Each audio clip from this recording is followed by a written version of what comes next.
In the skies above North Korea, a new kind of air war is raging at 500 miles per hour.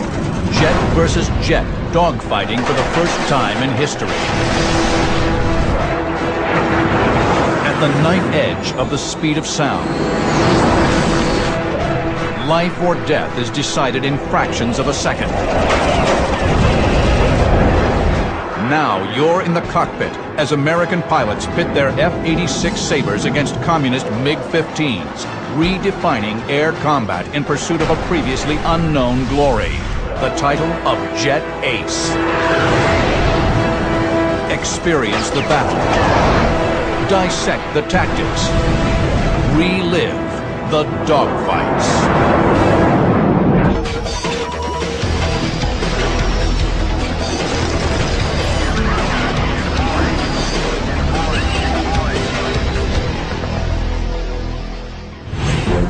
May 20th, 1951, American F-86 Sabre jets ripped through enemy airspace above Sinuiju, North Korea at over 500 miles per hour.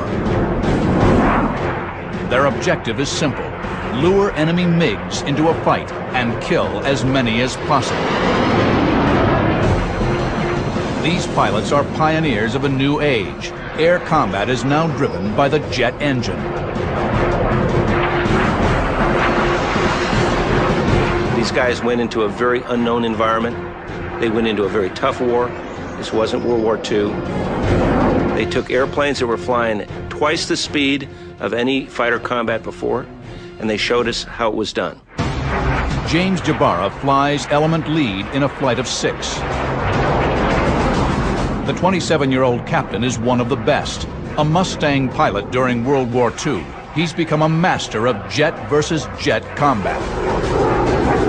With 4 MiG-15 kills to his credit, he's one away from becoming the first American ace of the jet age. Jabara is so close. I mean, he's got 4 MiG kills. The Air Force desperately wants an ace, and he's the guy that can do it. After only minutes in enemy territory, he'll get his chance. 50 gleaming MiG-15s scream across the Yalu River to take on the Americans. Jabara punches his tanks to streamline his fighter for combat, but something goes wrong. He loses only one of his tanks, gets a huge asymmetric rocking motion on the aircraft, probably bangs his head off the canopy, has a difficult time controlling the airplane.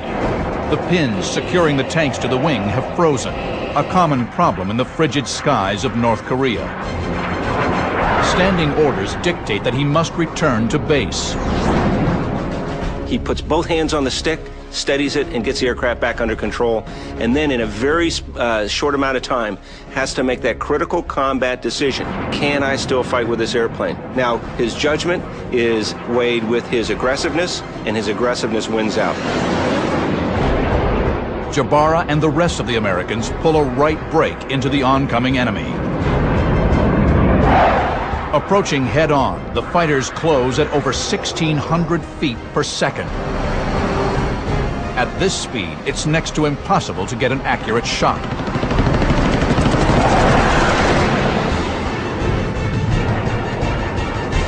The MiGs thunder past. Jabara jerks the stick hard left to pursue. The Hung wing tank turns his F-86 into a bucking Bronco. He's probably pulling 30, 40, 50 pounds of stick force right there and trying to control his jet as he's pulling lead out in front. Jabara's wingman, Salvatore Kemp, calls out 3 more MiGs diving fast from behind. The MiGs are here. They've gained a 100-mile-per-hour speed advantage in the dive. Jabara and Kemp are here, with only a split second to counter them. The MiGs hurtle in. Jabara pulls up and to the right. He's using the MiG's diving speed against them, forcing an overshoot. Jabara's brake turn up to the right forces two MiGs to go right by and continue to go. One MiG, for one reason or another, decides to peel off to the left, exposing his belly to Jabara. Jabara pounces. He snaps his plane to the left and locks onto tail end Charlie.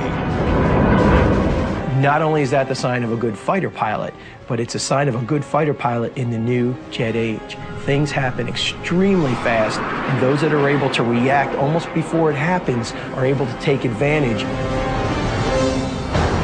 The bandit stays in a diving left turn. Jabara pulls the stick in tight to stay in trail. At this altitude, the F-86 and MiG-15 are evenly matched in a turning fight. But Jabara's got something his foe lacks: a G-suit. It's a World War II invention that came into its own as an essential tool of dogfighting in the jet age. The G-suit constricts around Jabara's legs and abdomen, keeping blood from pooling in his extremities. Jabara is able to pull tighter than the MiG pilot without blacking out. He closes the gap. His coveted fifth kill is now in perfect position, dead center in his gun sight.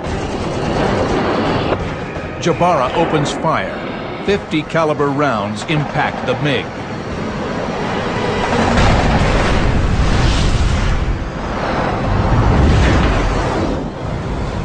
The pilot ejects. Seconds later, the empty fuselage explodes.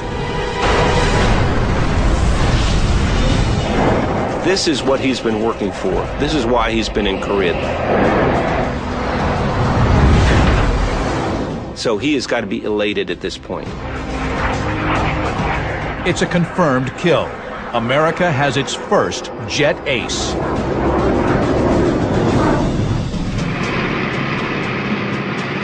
James Jabara honed his skills in the prop-driven fighters of World War II.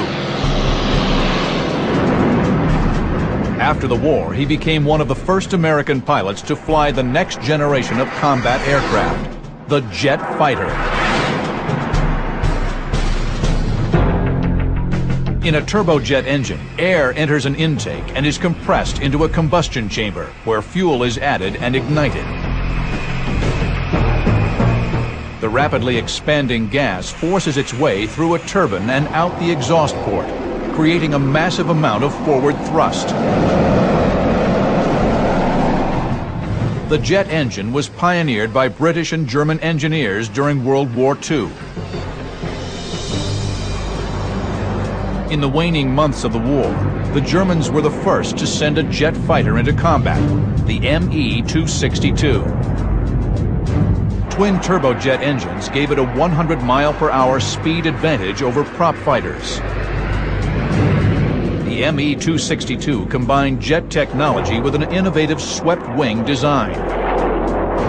The swept wing created less drag than a conventional straight wing, allowing for higher top speeds. During the war years, both the Russians and Americans developed their own first-generation jet fighters, the MiG-9 and the P-59 era Comet. But these underpowered straight-wing designs never saw combat. In 1947, when German technology became available, both the Americans and the Russians adapted the swept wing. The result was the F-86 Sabre and the MiG-15. The F-86 had exceptional visibility and a strong airframe designed for air-to-air combat. The MiG was lighter, with a faster rate of climb and a higher service ceiling. In the skies above North Korea, these fighters would square off in the first large-scale jet versus jet dogfights in history. May 20th, 1951. After 6 months of high-speed air combat, James Jabara has just become America's first jet ace. But a massive air battle is still raging above him. There was never an inclination in his mind to break off and go home just because he made ace. His job in Korea was to kill MiGs. Jabara coaxes his saber to 20,000 feet. His wingman is nowhere in sight. With a Hung tank and nobody watching his 6, he has 2 strikes against him.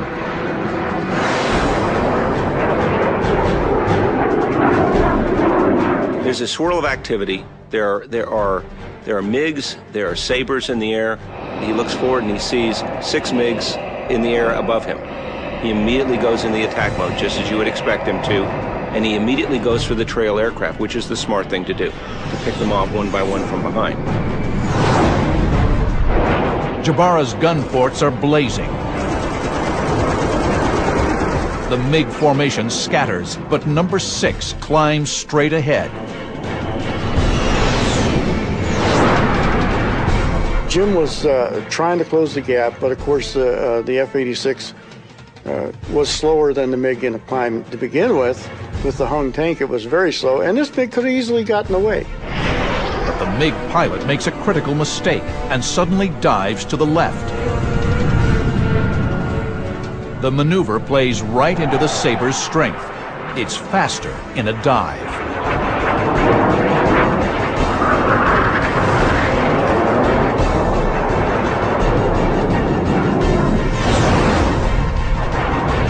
Jabara draws a bead and pulls the trigger, shredding his enemy's engine.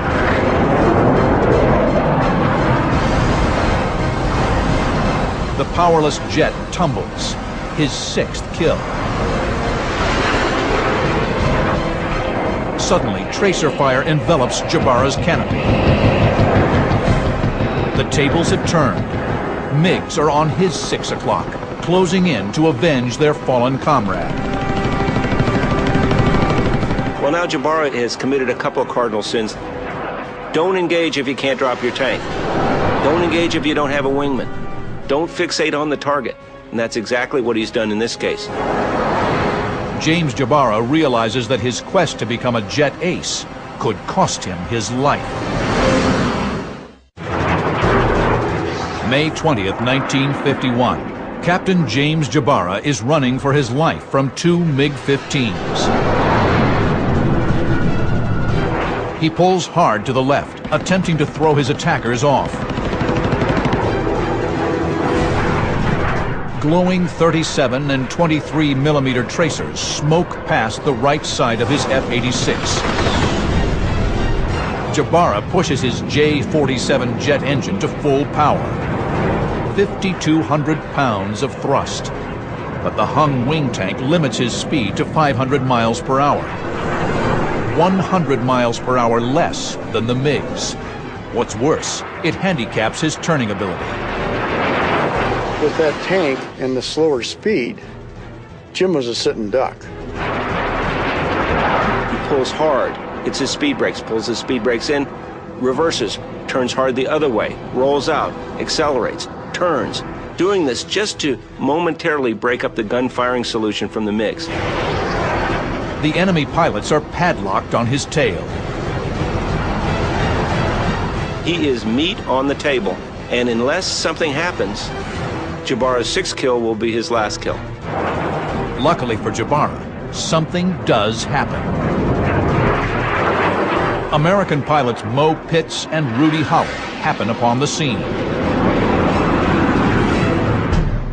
The Sabres are here. The MiGs are here, behind Jabara. The Americans will dive quickly to close the gap and knock the MiGs off Jabara's tail. At jet speeds, they'll have mere seconds to accomplish their goal. Pitts and Holly roll in behind the MiGs. One of the MiGs pulls off. But the flight leader MiG is not so eager to get out of there. MiG leader lines up his shot, but Holly is in position. His M3 machine guns roar to life. The MiG smokes, breaks for home. The Americans' slashing attack has worked. Pitts and Holly form up with Jabara and escort him home.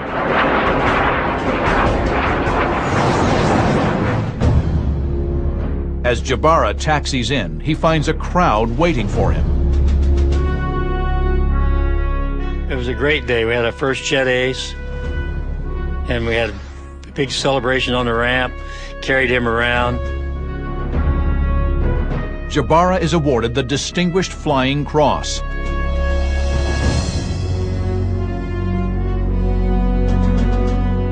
After his 123rd mission, he is sent home to a hero's welcome.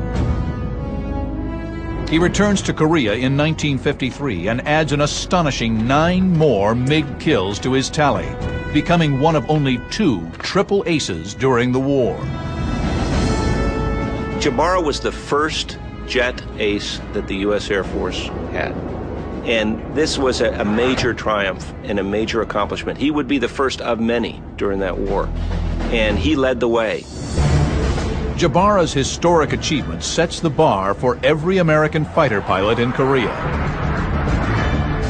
With each new fighter sweep, Sabre pilots clamor for enemy encounters. They can't be the first jet ace, but with a little luck, they can be the second. First Lieutenant Hoot Gibson is one of these men. I could hardly wait. I was ready to go fight. I'd trained for 6 years to do this. June 18, 1951. Less than 1 month after James Jabara's ace-making encounter, First Lieutenant Hoot Gibson heads into North Korea on combat air patrol. The confident 26-year-old pilot has yet to be credited with a confirmed kill, but he's aggressive and has superb mastery of jet combat tactics.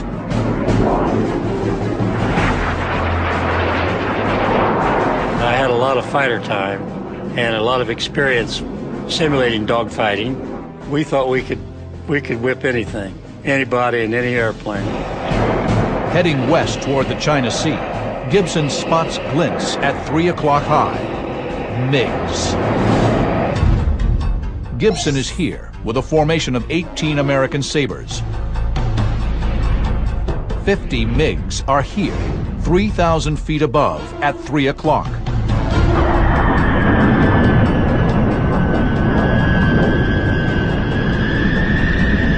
The MiGs' higher service ceiling means they can choose when and where they want to fight. Outnumbering the Sabres nearly 3 to 1, the MiGs dive in.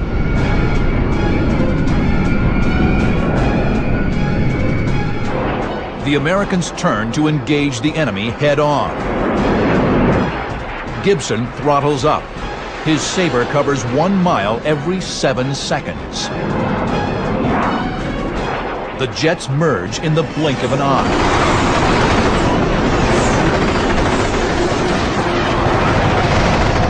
I started climbing right turn to try to be above them and maneuver to the rear of them. Hoot and his wingman swing in behind the enemy formation and single out a straggling MiG. The MiG brakes hard to the left. Gibson maintains track and centers his Sabre's A1C radar-ranging gun sight. A radar unit in the nose calculates the distance, and the gun sight determines the necessary lead to put rounds on target. Gibson pulls the trigger. With each burst, 60 .50 caliber rounds tear into the enemy jet. The MiG pilot tightens his turn and dives toward the deck, trying to throw off Gibson's aim. They had their nose below the horizon, and I was behind them, but I was on the inside of the turret, and they were turning about 2 to 3 degrees, and I couldn't quite stay with them. Straining at over 5 Gs, Gibson is pulling so hard that he can't keep an angle on his target. The MiG drifts out of his gun sight. Gibson's wingman, Jim Heckman, has a better angle on the enemy. My wingman was in position to take him, so I told him to go ahead and shoot at him, and he did. Heckman scores devastating hits, but Gibson must do something to regain a firing angle. He'll call on a tried and true air combat maneuver, the barrel roll. He'll pitch up, roll around his wingman, and position himself on the outside. He's not only out of his wingman's bullets, but he is also putting himself back in position to take another shot without hitting his wingman.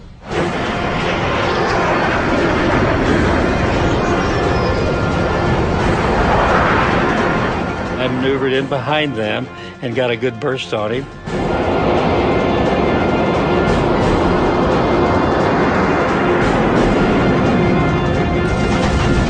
And then he ejected.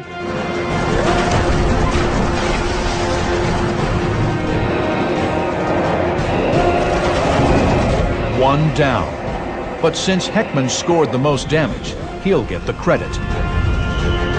Made the right choice, the instinctive maneuver to stop his downrange travel, roll back into another firing solution while giving his wingman the shot, and then also the wingman got the kill. That's a hell of a guy. With so many MiGs in the sky, it takes only seconds for Hoot to tally a new target. Another pair of MiGs, 2,000 feet below at 2 o'clock. Easy pickings. But Gibson's gun sight suddenly goes blank. It was probably dirt in the circuit breaker or something. I just reset it with my hand, but it wouldn't reset. It kept popping out. No guts, no glory. Gun sight or no gun sight, Hoot Gibson is going on the attack.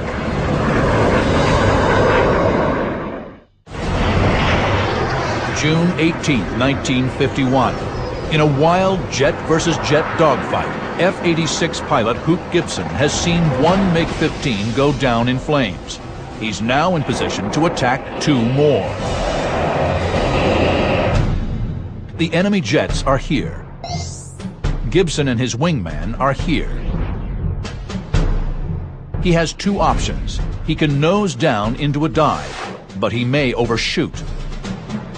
His best option is to barrel roll. The maneuver will put him squarely on the MiG's tail. Gibson pitches up, applying right rudder and aileron. So as they roll over and lose altitude and roll back down in front of the MiGs, they're in perfect firing position.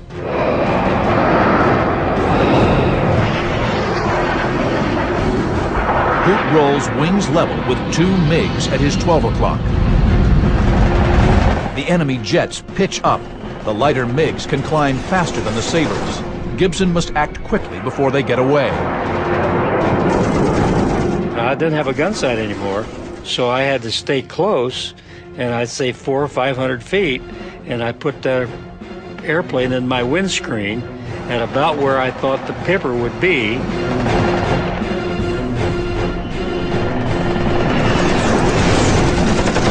This guy's a good shot. He doesn't necessarily need a radar in order to be able to figure out what the range is. He knows from his experience how big that MiG looks in his windscreen to be at the range where he wants to fire. Hoot fires 2 dead center bursts into the communist jet. The MiG pilot ejects as his entire right wing rips off. It's Gibson's first official kill.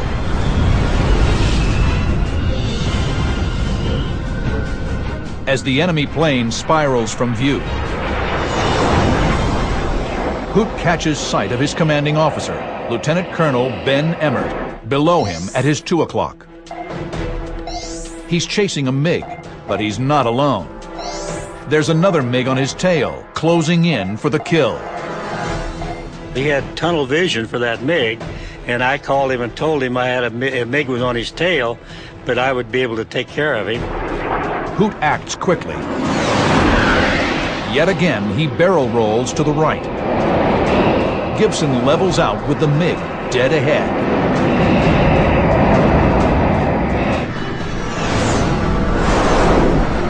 The MiG spots Gibson and jinks violently in a desperate attempt to shake his pursuer. He turned to the left and maybe lowered the nose 3 or 4 degrees below the horizon. I stayed right with him. He turned back to the right, and he just helped me stay in position. I got 2 more good bursts into him. The MiG bursts into flames.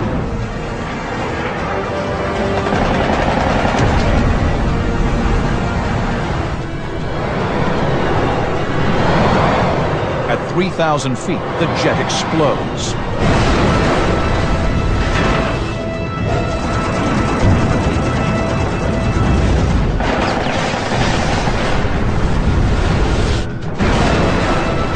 In a matter of minutes, Hoot Gibson has seen 3 MiGs downed, scoring 2 confirmed kills for himself, putting him in the running to become America's next jet ace.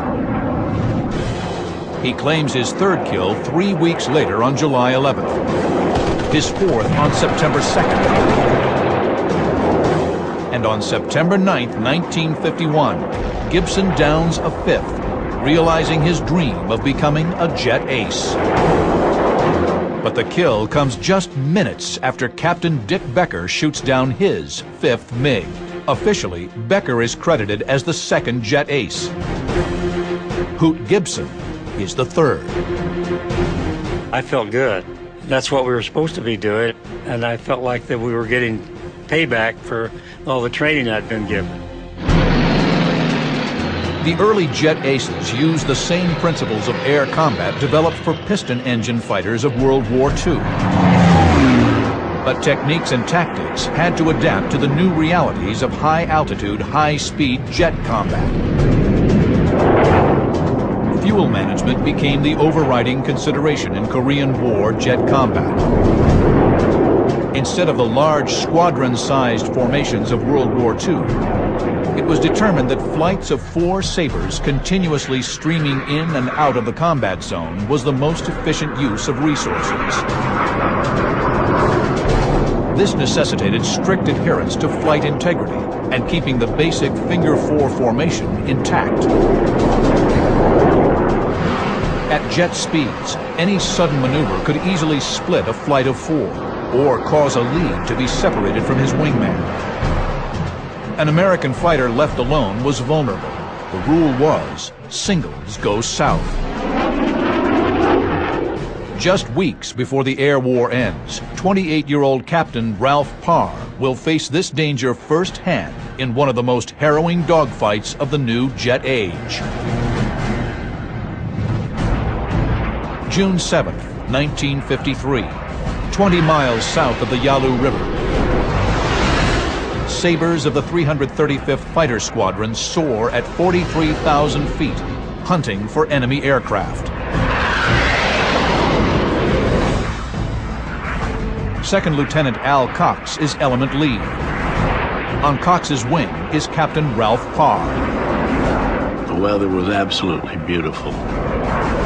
If it had been just slightly clearer and you could have got slightly higher, you could have seen Paris. The visibility was so good. But the stillness is shattered in an instant. A flight of MiGs bounces them from 9 o'clock high. Parr spots the attackers and calls a left brake, but the lead element brakes right. In an instant, flight integrity is compromised. Flight lead orders Cox and Parr to withdraw and form up. Parr keeps his eyes peeled. As I was sweeping with my eyes to the lower right, I spotted a movement against the coloration of the ground. I called it out as a bogey, and Cox came right back and he says, "I don't have it. You take it. I've got you covered." The MiG is heading in the opposite direction, far below him at treetop level. It's Parr's first chance for a kill. He wings over to intercept the MiG with a split S. In the maneuver, Parr will dive, reverse direction, and drop in behind the MiG. The speed his jet builds in the dive will easily allow him to close the distance on his enemy. Parr snaps his plane over and firewalls the throttle. The move is so sudden that Cox doesn't see where Parr is headed. He called me and he said, "I've lost you. Which way did you go?" I said, "I went straight down. Come on down, see if you can find me." He rapidly accelerates past 670 miles per hour, cracking the sound barrier. It's not uncommon for the Sabre to pass Mach 1 in a dive, but its flight controls are ill-equipped to deal with these speeds. The F-86 came around in an era when we were breaking the sound barrier and understanding transonics and what went on with airplanes when they did go supersonic. And in a dive approaching supersonic speeds, the flight control surfaces will be far less responsive, and it may be not possible to recover from a dive. Parr knows that the Sabre needs 14,500 feet to pull out of a vertical dive, but he's already dropped below 10,000 feet.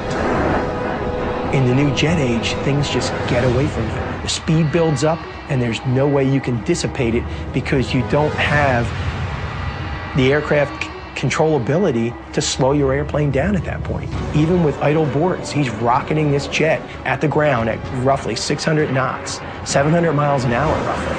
And he's there, and he's about to die.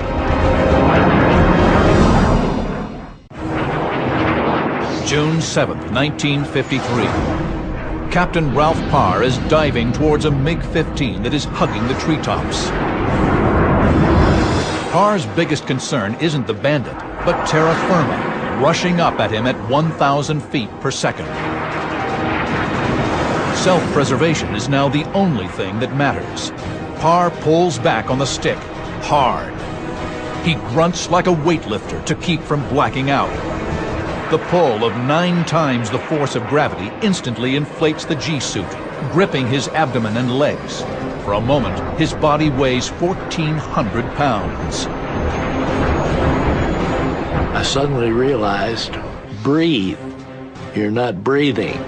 Well, the reason I wasn't breathing is my G-suit had swollen up due to the G-load in the pullout, and I couldn't get any air in my lungs. The horizon slowly slides into view outside his windscreen. Parr is alive by only inches. He's probably bent the airplane, but he's still flying. The MiG is now directly in front of him, still hugging the ground. Parr is gaining rapidly. Then, a shattering realization. I looked straight ahead, and I could see one aircraft. Within a split second, I could see 2, I could see 4. The 4 multiplied into another 4, and then the other 4 multiplied into another 8. Parr discovers that there are 16 bandits off his nose. He's on his own. The usual tactics don't apply. He'll rely on skill and pure guts to get out of this alive. He singles out the leader of the 8 MiGs out in front. I'm going to take the lead aircraft because he's got the most experience and cut the Indians loose rather than the other way around. Still carrying a 100-mile-per-hour speed advantage from his hair-raising dive, Parr closes quickly within 3,000 feet. Gun range. He squeezes the trigger. The MiGs scatter. The MiG leader lifts his nose and brakes hard right. Parr throws the stick over to stay with him. With the onset of G, the speed, it's a very athletic endeavor to get yourself into a dogfight. To go from weighing 190 pounds to 1,300 pounds in a split second, and having that 1,300 pounds of weight on you for 30 seconds is unbelievable. Parr strains to keep his head upright and eyes outside.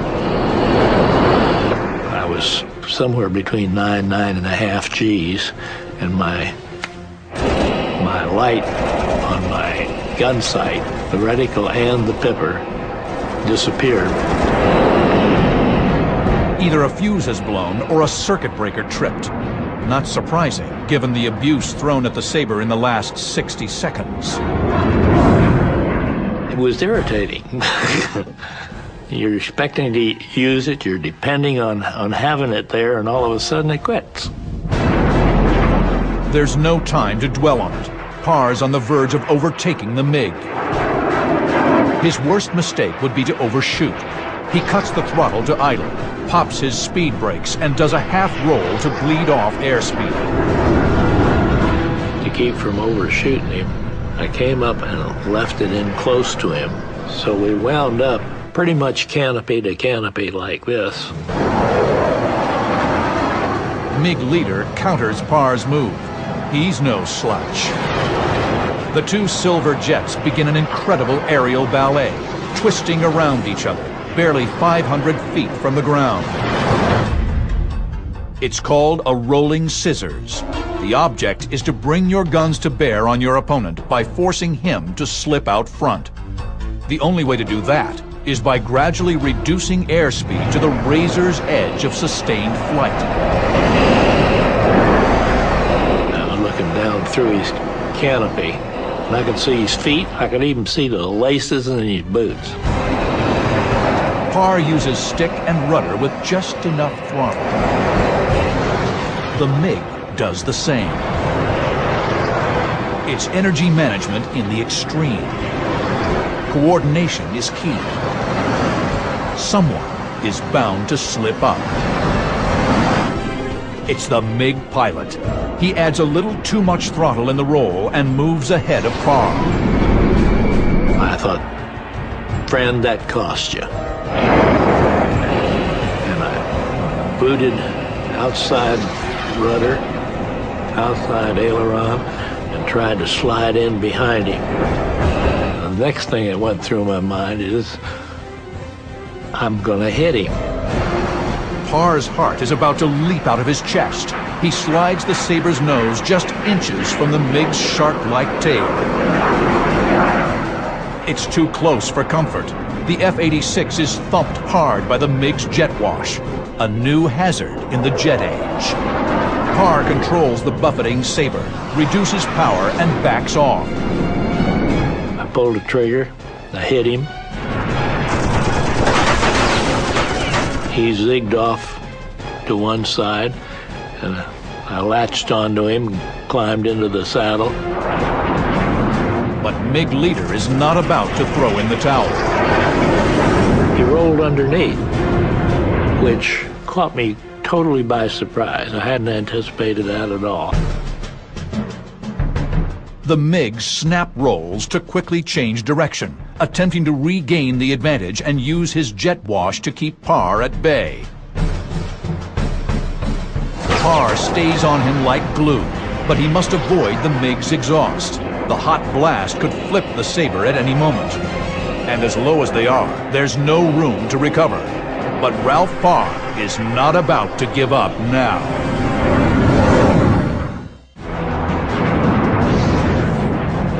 June 7, 1953. F-86 Sabre pilot Ralph Parr is in hot pursuit of a MiG-15. Literally. The MiG has already forced him into a death-defying roll. As I was following him, he started to do it again. And this time, I thought, you're not going to catch me on that. Parr will pitch up and roll over the top. It's a bold move that will put him in firing position and clear of the MiG's jet wash. I went over the top, and I was sitting there waiting on him when he came out of the tucking it under, and he was right in front of me. Then I let him have it. The MiG lights up like a Roman candle.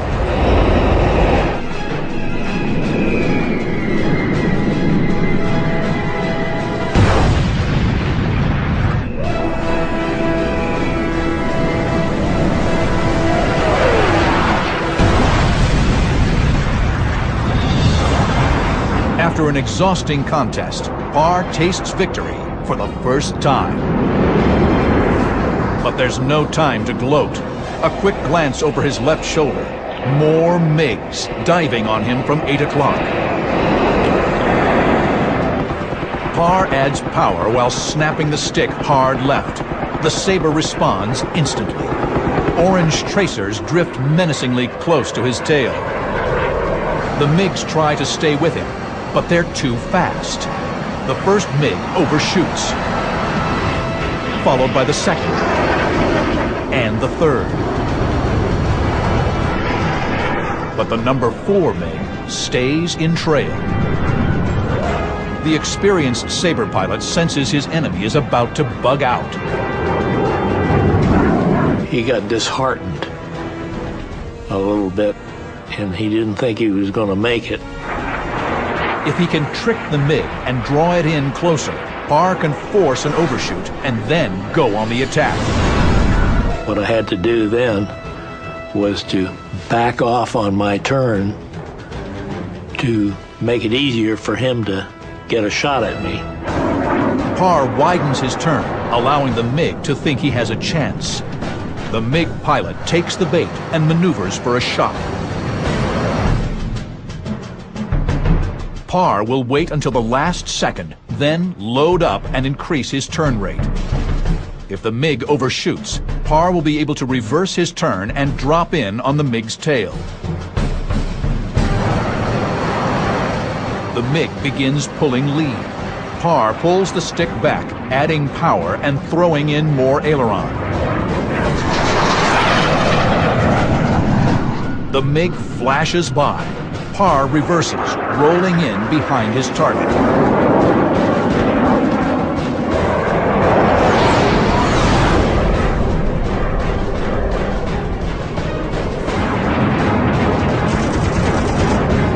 And then I took the tracers and just very slowly walked them up through his airplane.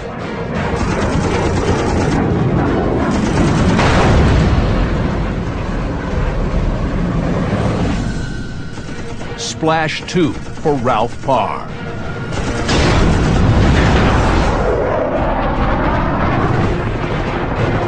But almost instantly, another MiG streaks in, cannon blazing.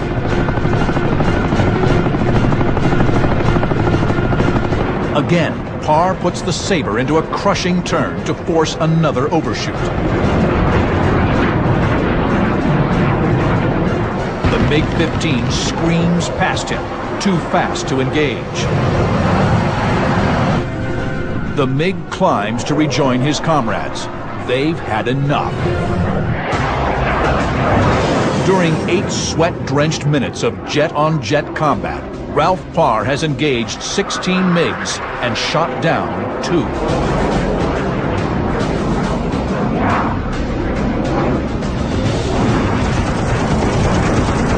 This won't be Ralph Parr's last encounter with the enemy in MiG Alley. He scores 8 more kills in record time, proving himself to be one of the most aggressive fighter pilots in U.S. Air Force history.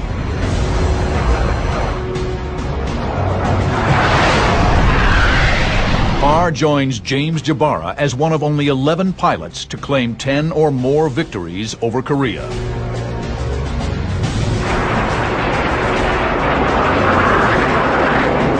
The jet aces of the Korean War were the pioneers of the sky. They were very much a no-excuses bunch, and they showed us the way. They provided us with some tremendous uplifting victories in that war.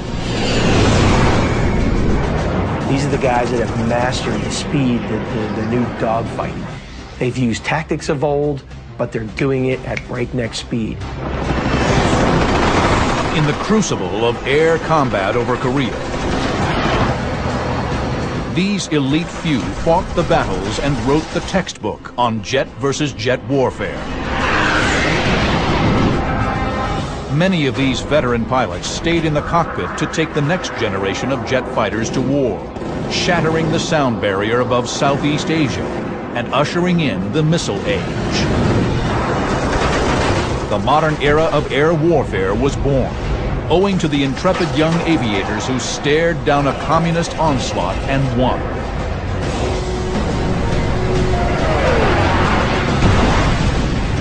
The legacy of the Jet Aces.